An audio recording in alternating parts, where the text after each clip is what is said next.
Gravando aqui, então, a partir de agora.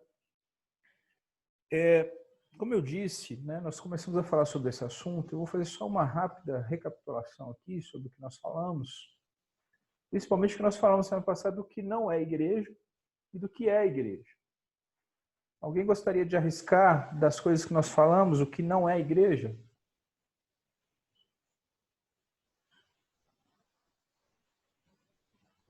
Não é um projeto de homens. Exatamente, não é um projeto de homens. Mais alguém? Nem clube social. Não é um clube social. Tudo bem, Val. Tirou 10. Mais alguém não? Foi a Val mesmo que falou, né? Yes. E o que seria, então, a igreja a partir do que nós falamos? Temos 4 pontos.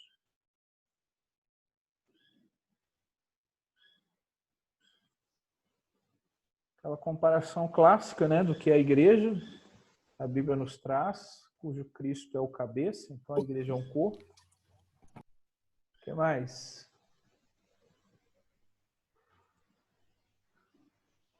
Seria uma família unida com o mesmo propósito, adoração a Deus. Ô, Val, me enchendo de orgulho, hein, Val? Tomando nota. Aluno exemplar aí. Isso mesmo, uma família unida em adoração por meio de Cristo. Eu disse mais que ela é um povo de Deus, comprado por sangue, e concluímos dizendo que é uma noiva imperfeita de um noivo santo. Yes. Então, a partir desse momento, nós vamos já entrar no que seria, então, essa igreja saudável, segunda parte. Eu vou partilhar com os irmãos aí a tela.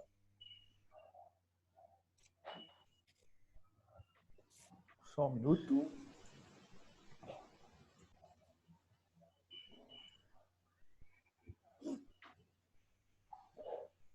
Aí está.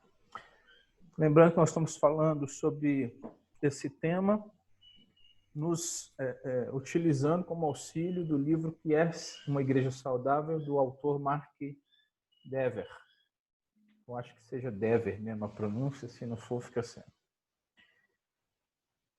Então, o que seria essa igreja saudável? A partir do que nós estudamos, a partir daquilo que nós encontramos na Bíblia, né? A gente sabe que, como a gente viu, a igreja é um corpo de Cristo. Vimos isso na aula passada. Nós vimos que esse corpo é formado por muitos membros. Nós vimos que esse corpo tem muita diversidade, não é? Porque ele é formado por pessoas de todo tipo, não só diversidade étnica, como diversidade econômica, diversidade cultural, diversidade de formação acadêmica, diversidade em termos de faixa etária. Então, esse corpo formado de forma tão diferente, né, tão diversa, ele se torna um para ser a igreja do Senhor. Então, assim como nós devemos ter a preocupação de ter um corpo saudável, né? Tem algumas pessoas que buscam isso assim ao extremo. Eu estou tentando melhorar algumas coisas. Nós nos preocupamos com isso na nossa vida pessoal, pelo menos deveríamos nos preocupar de ter um corpo saudável, né? E aí vai entrar a questão da alimentação, de levar uma vida que não seja sedentária, uma vida que tenha prática de exercícios, né? Nós também deveríamos preocupar que a igreja, corpo de Cristo, seja um organismo saudável. Não é? Então, assim como o cristão ele está sujeito ao pecado, uma igreja não está livre de problemas, porque a igreja ela não é perfeita enquanto estiver nesse mundo, porque ela é formada por homens, e homens pecadores. Mas, embora a igreja não seja perfeita, né, irretocável, ela não está livre de problemas, ela precisa se esforçar para ser uma igreja saudável. E igreja saudável é aquela que se esforça para estar ao lado de Deus na luta contra o pecado, contra os desejos ímpios, contra os enganos do mundo, incluindo aí a nossa carne e o diabo, né, que estão nessa luta tentando nos fazer cair. E nós vimos a semana passada, mais uma vez, a questão do corpo.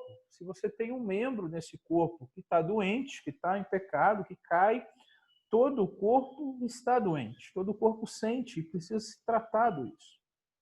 Então, uma igreja saudável, ela procura se conformar com a palavra de Deus sempre. Então, diante disso, né, a gente segue.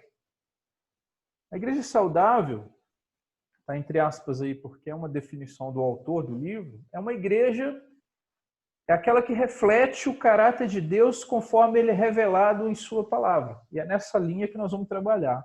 A igreja saudável é aquela que reflete o caráter de Deus conforme ele é revelado em sua palavra. E vamos nos utilizar do texto de Efésios 3. Eu vou ler de 8 a 19, então você pode abrir sua Bíblia aí, Efésios 3, de 8 a 19, e destaquei na tela aí esses dois versos, verso 10 e 11, que é a chave para o que nós queremos nessa manhã.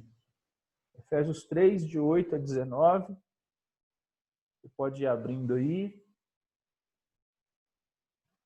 e eu vou ler aqui. A mim, o menor de todos os santos, me foi dada esta graça.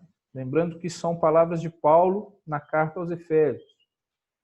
Foi-me dada esta graça de pregar aos gentios o evangelho das insondáveis riquezas de Cristo, manifestar qual seja a dispensação do mistério desde os séculos oculto em Deus que criou todas as coisas. Verso 10 e 11 está na tela aí. Para que pela igreja, a multiforme sabedoria de Deus se torne conhecida, agora dos principados e potestades nos lugares celestiais, segundo o eterno propósito que estabeleceu em Cristo Jesus, nosso Senhor, pelo qual temos ousadia e acesso com confiança, mediante a fé nele. Portanto, eu vos peço que não desfaleçais nas minhas tribulações por vós, pois nisso está a vossa glória. Por esta causa me ponho de joelhos diante do Pai, de quem toma o nome toda a família, tanto no céu como sobre a terra, para que, segundo a riqueza da sua glória, vos conceda que sejais fortalecidos com poder, mediante o seu Espírito no homem interior.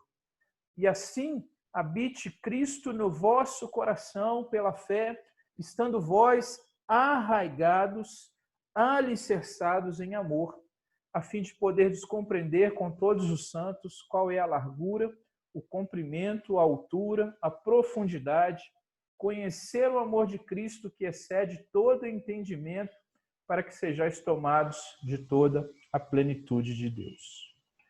Então, embora esteja na tela só o verso 10 e 11, porque ele fala aí que pela igreja seja conhecida a multiforme sabedoria de Deus, eu resolvi ler todo esse trecho porque ele é um trecho muito bonito. Quando ele diz aí no final, né, que Cristo habite em vosso coração pela fé, para que estejamos arraigados e alicerçados em amor, não é? Então, a preposição em e não no amor, ou seja, esse arraigar, esse alicerce, nós estejamos em amor, para que nós possamos compreender a largura, o comprimento, a altura, a profundidade, ou seja, toda a grandeza de Deus dentro daquilo que ele se apresenta, obviamente, na sua palavra, e conhecer o amor de Cristo que excede todo entendimento, para que sejais tomados de toda a plenitude de Deus. Então, em outras palavras, eu diria que se eu pudesse resumir esse texto todo que eu li, estou dizendo que Paulo está dizendo que nós devemos nos conformar ao caráter de Deus, conforme ele se revela em sua palavra. E é isso que a igreja deve apresentar. Então, para refletirmos o caráter de Deus, nós precisamos recorrer às Escrituras. E não à toa, Paulo escreve a Timóteo, lá em 2 Timóteo 3, 16 a 17, dizendo que toda a Escritura é inspirada por Deus, útil para o ensino, para a repreensão, para a correção, para a educação na justiça, a fim de que o homem de Deus seja perfeito e perfeitamente habilitado para toda boa obra. Nós já trabalhamos esse texto mais detalhadamente lá atrás, quando nós falamos da suficiência das Escrituras entre as acusações contra a igreja moderna. Então, Paulo está reforçando essa ideia aqui de que as Escrituras são palavra de Deus, inspirada por Deus e extremamente útil para o ensino, repreensão, correção, educação na justiça, com a finalidade de que o homem de Deus, ou seja, todos nós que somos chamados em Cristo a fazer parte desse corpo, que é a igreja, e nós falamos que a igreja não é uma construção, então eu não estou falando da igreja do Glória especificamente, eu não estou falando daquele prédio, mas eu estou falando da igreja de Cristo espalhada em todo o mundo. Chamados a fazer parte disso, o homem seja perfeito e habilitado para toda boa obra. Então, como conhecer a Cristo, se não conhecemos a sua palavra? E como nos conformarmos, ou seja, como nos tomarmos a forma do caráter de Deus, se nós não conhecemos a sua palavra? Não é isso? Então, para que nós conheçamos essa questão e focando nesse aspecto, principalmente, de que a igreja deve refletir o caráter de Deus, nós precisamos fazer um apanhado nas Escrituras dessa ideia de refletir o caráter de Deus. Então, passando por aquilo que a Bíblia, as Escrituras nos ensinam, nós vamos trabalhar de forma rápida e objetiva alguns aspectos, sobre o porquê de nós devemos manifestar o caráter de Deus. Então, o primeiro aspecto tem a ver com a criação. Se você ler depois lá o início, o Gênesis, você vai ver que Deus criou todas as coisas conforme a sua espécie, plantas e animais. Então é isso, essa expressão está lá, conforme a sua espécie. Então, ou seja, uma goiabeira foi criada conforme outra goiabeira, uma mangueira conforme outra mangueira, uma margarida conforme outra margarida, né? Os animais conforme a sua espécie, uma zebra foi criada conforme outra zebra, etc., conforme a sua espécie. Agora, quando chega na criação do homem, Gênesis 1, 26, diz assim: façamos o homem à nossa imagem conforme a nossa semelhança. Então, Deus dá ao homem, desde o princípio, uma grande diferenciação em relação à sua criatura, à sua criação de forma geral. Porque o homem não é mais criado conforme a sua espécie, o homem é criado com esse aspecto especial. Façamos o homem à nossa imagem, conforme a nossa semelhança. Então, o homem foi criado por Deus para refletir a sua imagem, para refletir o seu caráter. E o homem foi criado santo, foi criado sem pecado, né? O homem não foi criado como um outro homem, conforme outro homem, conforme a sua espécie, mas segundo a imagem de Deus, capaz de refletir a glória de Deus para o restante de toda a criação. Por isso Deus diz, olha, você vai ter domínio aqui sobre tudo. O que a teologia chama de vice-regente, ou vice-rei, porque foi esse o papel que Deus deu ao homem. Você vai tomar conta aqui, todos os animais vão te submeter, tua criação vai te submeter, porque você foi feito à minha imagem e à minha semelhança. Então esse detalhe precisa ser compreendido, porque a igreja deve refletir o caráter de Deus, porque Deus criou o homem para refletir o seu caráter. Então, Deus diz, tenha o homem domínio sobre os peixes do mar, sobre as aves do céu, sobre os animais domésticos, sobre toda a terra, sobre todos os répteis que rastejam sobre a terra. Por quê? Porque ele foi feito de forma especial. Só que aí, seguindo, acontece lá no Gênesis 3, uma situação que foi a queda. Então, ou seja, o homem criado para refletir o caráter de Deus, ele escolhe não refletir o caráter de Deus. Ele escolhe ser igual a Deus. Essa foi a proposta que a serpente ali, mas sabemos nós que Satanás introduz na vida do homem. E ele diz, olha, tudo que Deus disse para vocês é mentira, porque se vocês comerem do fruto, vocês vão se tornar igual a Deus. E é isso que mexe com o homem. E sem entrar aqui na questão, a Eva pecou primeiro, o homem depois, nós já trabalhamos isso também lá atrás quando falamos sobre pacto. A realidade é que, a partir daí, o homem perde essa capacidade de refletir o caráter de Deus. Obviamente que ele preserva alguns aspectos da imagem de Deus em si, né? Mas essa imagem é como se fosse distorcida hoje. Então não é um reflexo como se olha no espelho e você vê o seu reflexo lá. É uma imagem que ela é distorcida. Não é? Então o homem é banido da presença de Deus e por si mesmo ele não mais pode se aproximar de Deus. Embora ainda, como eu disse, preserve alguns aspectos dessa imagem de Deus, ela não é mais um reflexo, mas são imagens distorcidas. E vamos seguindo então com o que a Bíblia nos mostra a respeito disso. Aí nós encontramos, com a sequência do texto bíblico, a nação de Israel.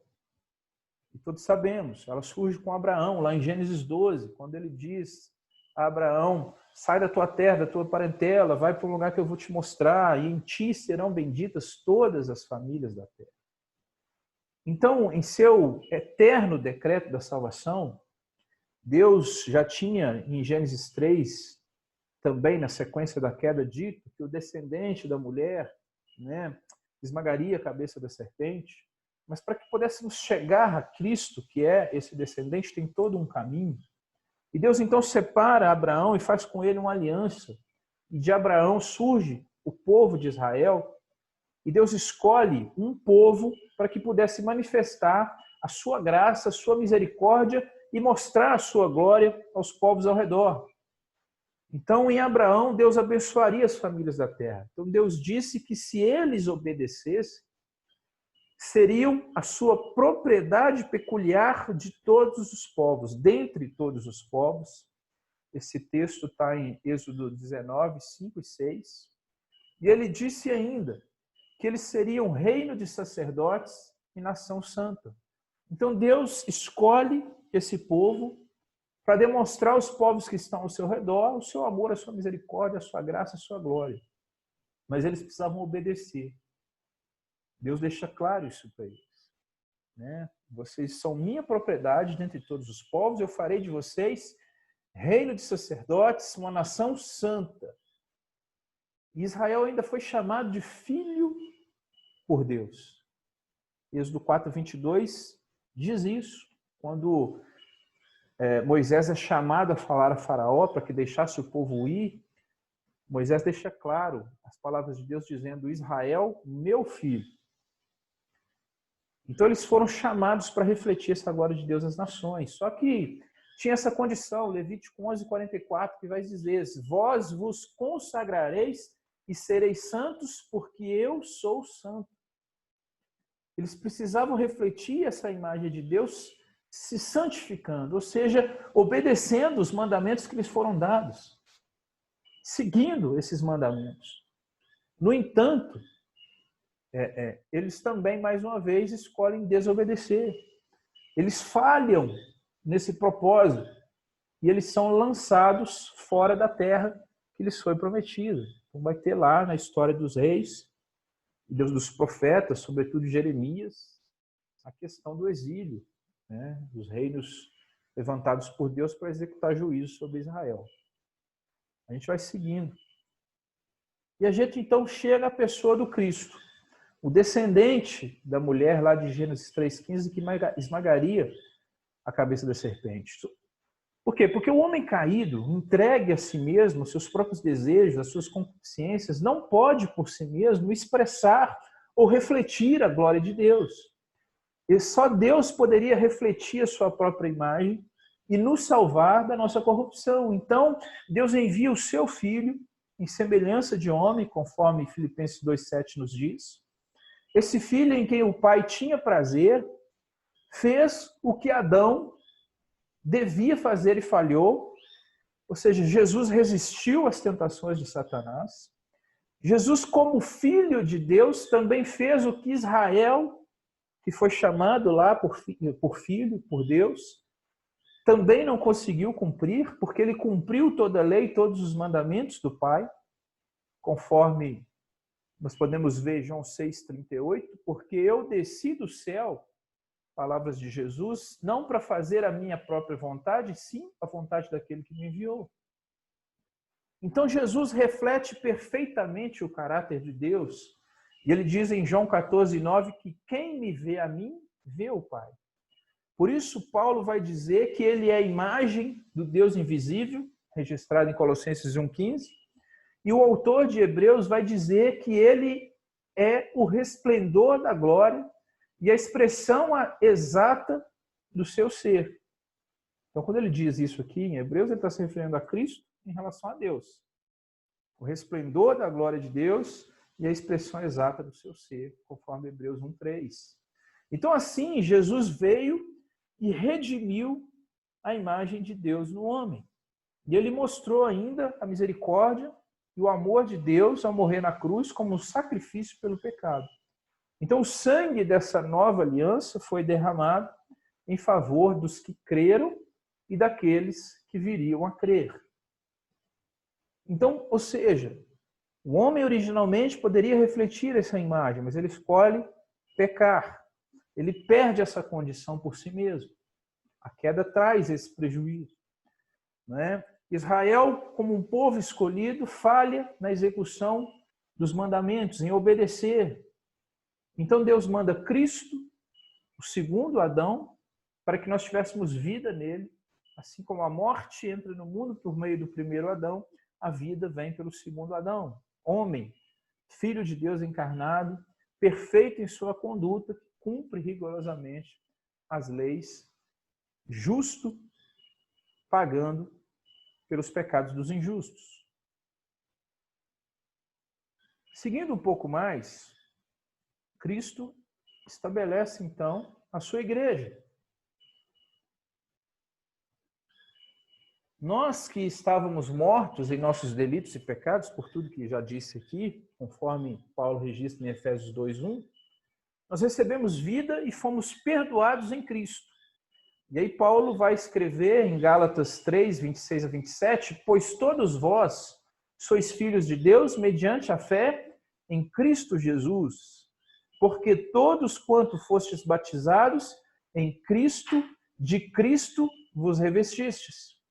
E ele ainda diz no capítulo 4 da mesma carta aos Gálatas, versos 6 e 7, e porque vós sois filhos, enviou Deus ao nosso coração o Espírito de seu Filho que clama, Abba, Pai. Então perceba o papel de Cristo nisso e o que ele torna possível para que nós, chamados hoje Igreja do Senhor, possamos viver nele e sermos capazes de novo de refletir o caráter de Deus, não por nós mesmos, mas por aquele que fez isso por nós. Então, como filhos, o que nós devemos fazer? Já que nós fomos feitos filhos de Deus em Cristo Jesus. Manifestar o caráter, a semelhança, a imagem e a glória do Filho e do Pai. Então, Jesus disse que nós devíamos ser pacificadores, por exemplo, Mateus 5:9, porque ele mesmo nos deu paz com Deus. Nós éramos inimigos, fomos reconciliados, ele nos deu paz com Deus. Então ele diz que nós devemos ser pacificadores. Mateus 5:44, Romanos 5:8, ele diz que nós devemos amar os nossos inimigos. Por quê? Porque ele nos amou mesmo enquanto éramos inimigos de Deus. Então são nessas coisas que a igreja vai refletindo o caráter do Pai. João 17:20-23, ele diz que nós sejamos um, assim como ele e o Pai são um.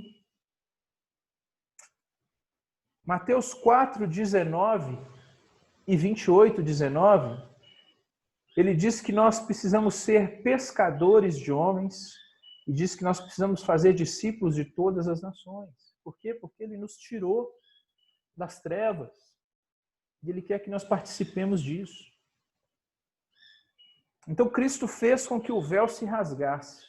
E aí tem uma alusão clara à tenda da congregação, depois ao templo, onde o lugar santíssimo ali, onde o sacerdote entrava uma vez por ano para oferecer sacrifícios em favor do povo, e ninguém mais tinha acesso àquilo ali. Cristo, o perfeito sumo sacerdote, com seu perfeito sacrifício, faz com que essa separação não exista mais, o véu se rasga. Para quê? Para que nós pudéssemos novamente contemplar a beleza do Pai. E é por Ele mesmo que nós somos transformados para refletirmos a sua glória. Conforme 2 Coríntios 3:18. E todos nós, com o rosto desvendado, contemplando como por espelho a glória do Senhor, somos transformados de glória em glória na sua própria imagem, como pelo Senhor, o Espírito. Todos nós, com o rosto desvendado, ou seja, descoberto, não tem nada mais que faça barreira, nós podemos então contemplar, ainda que por espelho, a glória do Senhor. E nós somos transformados de glória em glória na sua própria imagem, como pelo Senhor. Então nós, como igreja, precisamos refletir o caráter de Deus. E, por fim, nesse apanhado geral, tem a glória. Não é a igreja do glória, né? A glória futura. Quando nós seremos capazes de refletirmos essa imagem de uma forma mais perfeita. Quando estivermos diante dele, né? Ainda que haja uma discussão se o veremos de fato face a face, ou se apenas contemplaremos a sua glória, o fato é que lá nós poderemos refletir esse reflexo de Deus com mais propriedade. E João, na carta 1, 3:2, escreve que, amados, agora somos filhos de Deus. Ainda não se manifestou o que haveremos de ser. Sabemos que quando ele se manifestar, seremos semelhantes a ele, porque haveremos de vê-lo como ele é. Então não se trata de uma promessa de que nós seremos deuses, mas de que a nossa alma resplandecerá o caráter de Deus como um espelho perfeito agora. Então, resumindo, a igreja foi chamada a manifestar a glória de Deus ao mundo em atos e palavras. Então vem aquela pergunta de novo: o que você está procurando em uma igreja? Você está procurando músicas que concordem com o seu estilo? Você está querendo se sentir bem ali, se sentir valorizado? Claro, todos nós queremos, mas isso é que é o mais importante para você? Você está querendo numa igreja um lugar onde você possa ir conversar, enfim, um lugar onde você possa fazer um network? Ou você está procurando uma igreja que reflita o caráter de Deus, assim como você deve fazer? Eu abro aqui nesse momento para alguém que quiser participar, antes que a gente possa partir para a conclusão sobre como manifestar o caráter de Deus.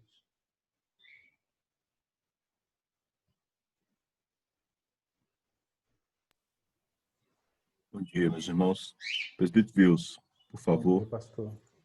Bom dia. É interessante como Deus, na sua soberania, estabeleceu todas as coisas. Não há plano A, B ou C, né?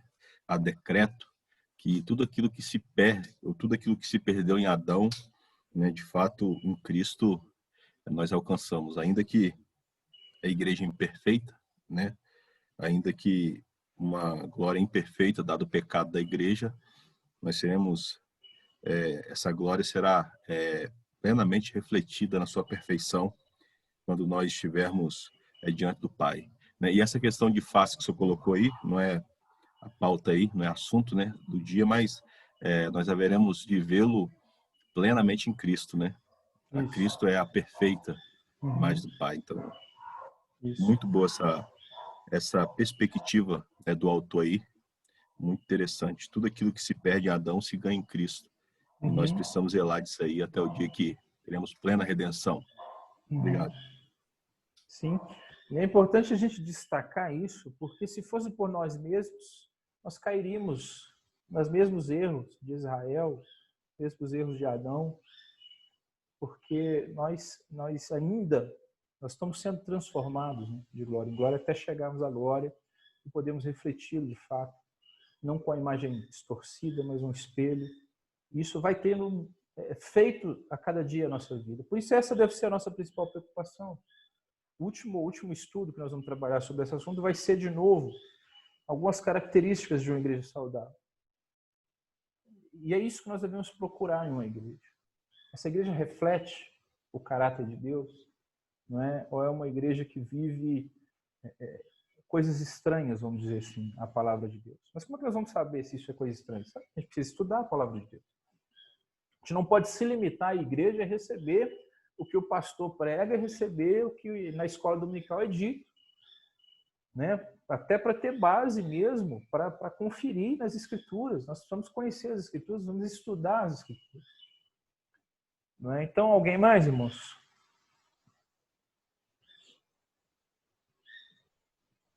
Se não, partindo para a conclusão.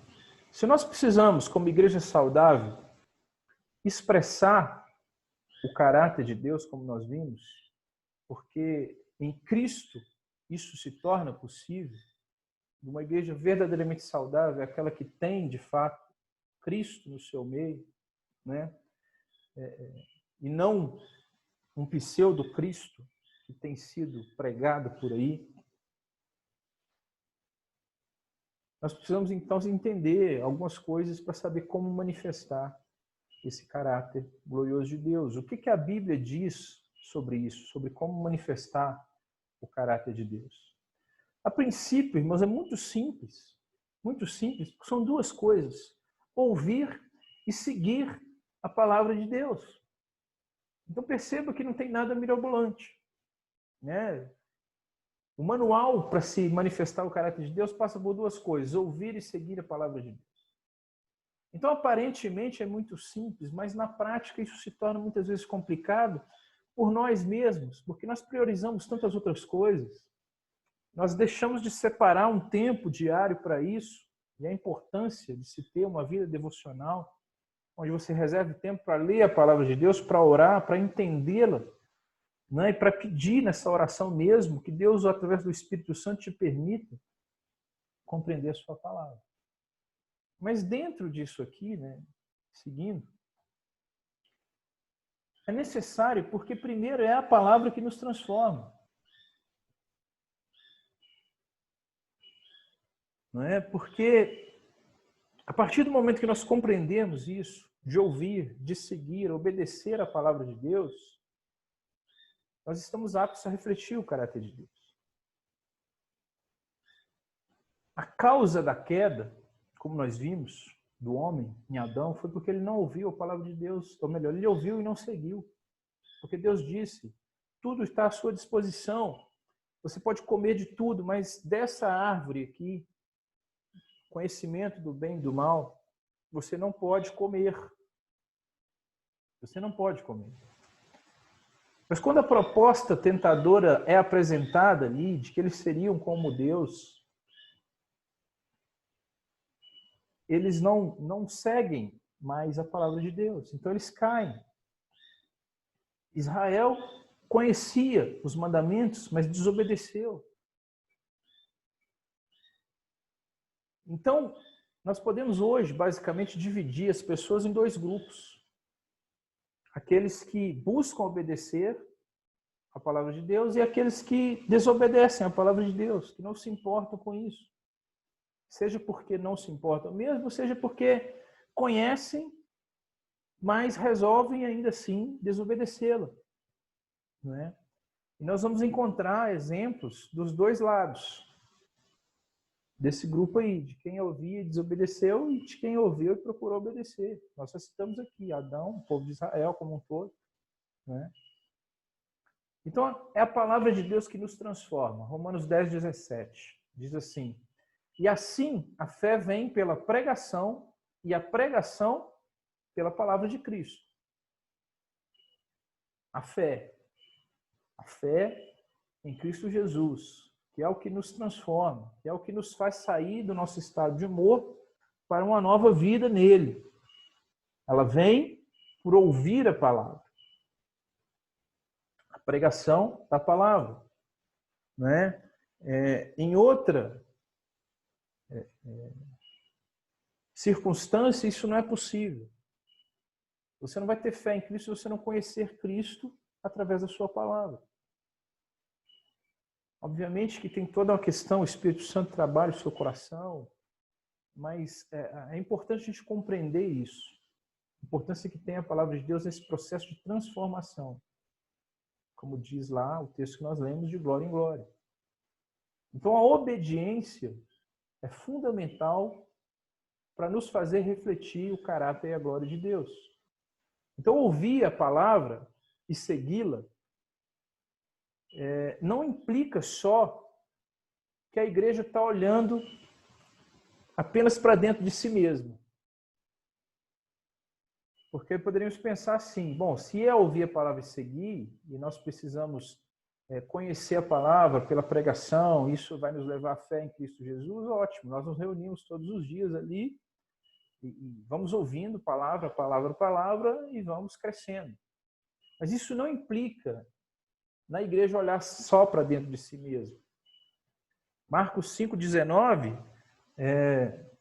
diz assim, disse-lhes, vinde após mim e eu vos farei pescadores de homens. Em outra ocasião, Jesus disse, assim como o Pai me enviou, eu também vos envio. João 20, 21. Então, quando a igreja evangeliza, ela está ouvindo a palavra e está seguindo a palavra, está obedecendo a palavra. Porque missões, ela não nasce no coração do homem, não nasce no coração de nenhum teólogo. Assim como a igreja, como nós vimos no ano passado, não é um plano que nasceu no coração do homem. Missões também não. Ela vai atribuída à igreja pelo Senhor da igreja. É Deus quem diz que nós devemos fazer essas coisas. Não é? Então, perceba, a palavra vai nos conduzindo como igreja, enquanto igreja. Então, a igreja vai achar vida à medida em que ouve a palavra de Deus, e ela acha o seu propósito à medida que vive e manifesta a palavra de Deus.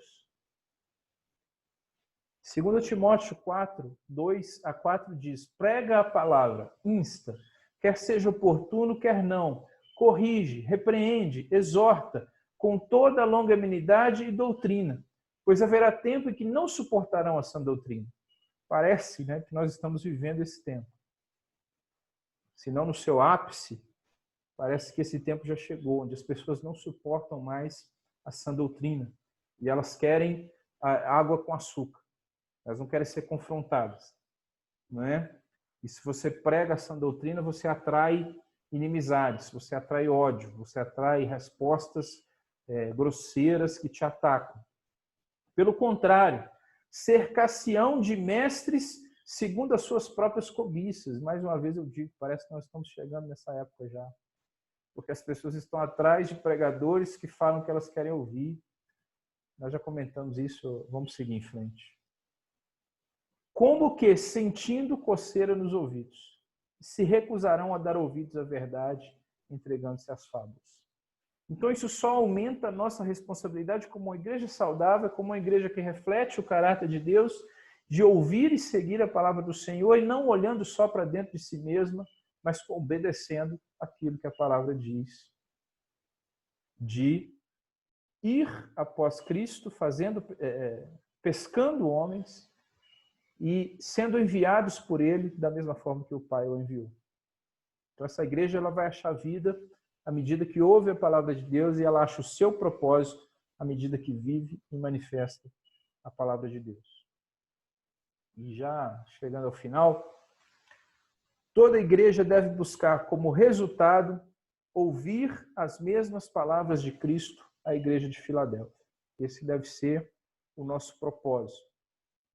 Como igreja do Senhor, lá em Apocalipse 3:8, Cristo diz à igreja, conheço as tuas obras, eis que tenho posto diante de ti uma porta aberta, a qual ninguém pode fechar, que tens pouca força, entretanto guardaste a minha palavra e não negaste o meu nome. Que coisa gloriosa, irmãos, para como igreja do Senhor ouvirmos, quando Cristo voltar para buscar a sua igreja. Tens pouca força, como eu disse, nós somos falhos, não somos uma igreja perfeita, mas somos fortalecidos naquele que foi perfeito.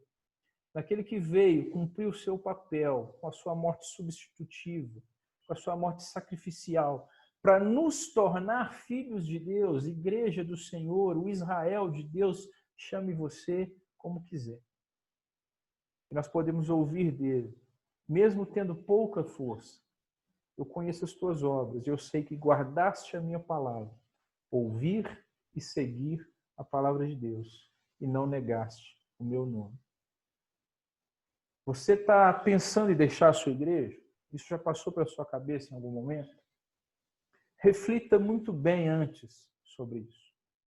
Ore a respeito. Busque de Deus entendimento. Se for o caso, não. Comunique ao seu pastor esse desejo. Explique a ele o porquê. Peça a ele aconselhamento. Avalie se isso é por questões doutrinárias. E se você achar que é por questões doutrinárias, converse de novo com o pastor. Apresente a ele as suas questões e chegue à conclusão que se essas questões são de fato relevantes. Pode ser. O pastor mesmo falou do pessoal lá de Carmópolis, né, que está frequentando uma igreja que seria a igreja mais bíblica, mas que tem visto coisas absurdas acontecer na igreja. Mas converse antes com o seu pastor, exponha suas dúvidas, busque dele explicações e conclua se de fato essas diferenças doutrinárias que você está vendo são relevantes. Existe algum conflito pessoal que possa ser resolvido? Porque conflitos pessoais, irmãos, dependem dos dois lados. Às vezes é você. Examine as evidências da graça em sua igreja. Perceba se essa igreja reflete o caráter de Deus. Se é uma igreja que busca ouvir e seguir a palavra de Deus. Se você não consegue ver isso, examine o seu coração. Porque talvez este seja o motivo que te impeça de ver isso na sua igreja. Mas não tome essa decisão por capricho ou para satisfazer desejos pessoais. Você é parte de um corpo, você tem importância nesse corpo e você precisa, assim como esse corpo, buscar manifestar o caráter de Deus na vida da sua igreja, na vida da sua comunidade, no meio dos seus irmãos. Eu abro a participação dos irmãos. O que eu tinha para falar aos irmãos hoje era isso.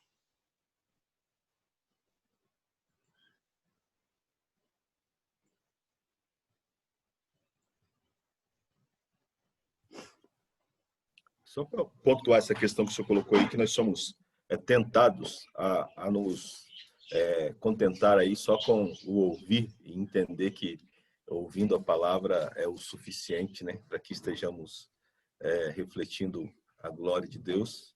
E aí o senhor usou o termo que realmente fecha a questão, que é ouvir e obedecer. Então, é inconsistente alguém que verdadeiramente estuda a palavra e não sinta a necessidade de propagá-la, né? Não sinta a necessidade da evangelização, da propagação desse reino, desse Deus maravilhoso, tendo em vista que, se a questão é obediência, lá você vai se deparar com uma série de textos, uma gama de textos que vão te encorajar, de fato, dedicar um tempo aí do seu dia às pessoas que estão aí à sua volta, no seu bairro, onde quer que Deus te coloque. Sim. Amém. Mais alguém, queridos?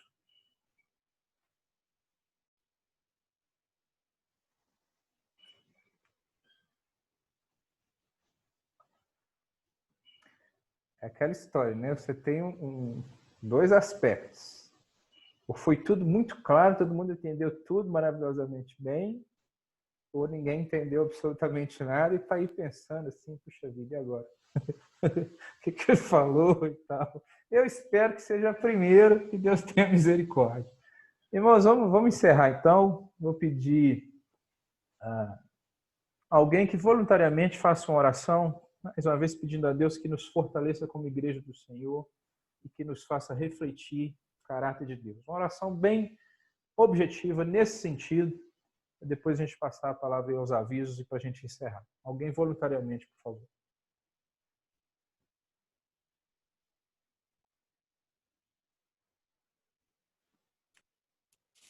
Senhor, nosso Deus Pai, nós louvamos o nome do Senhor. Mais uma vez, nesta manhã, somos gratos, Pai, por nos permitir ouvir da Tua palavra, a orientação que vai servir, Deus, para o nosso crescimento. Em nome de Jesus, que o Senhor nos ajude na compreensão, Deus nos ajude no discernimento, Deus, e nos faça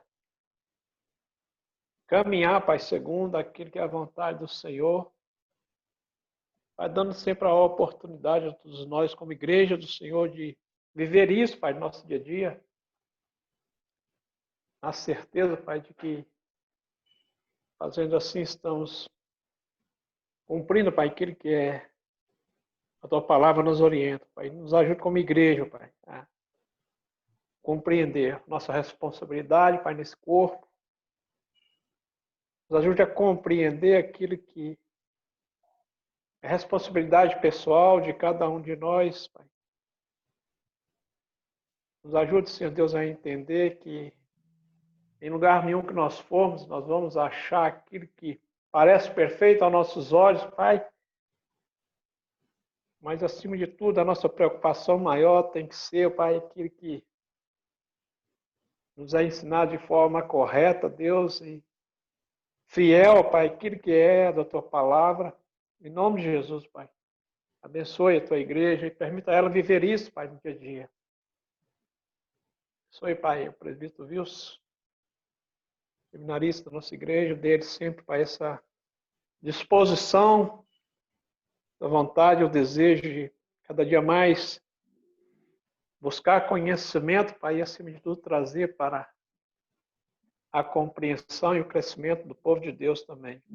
Em nome de Jesus, nos abençoe no restante desse dia e no culto de logo mais. O Senhor nos permita louvar e engrandecer o nome do Senhor como igreja. Em nome de Jesus, é a nossa oração. Amém. Amém.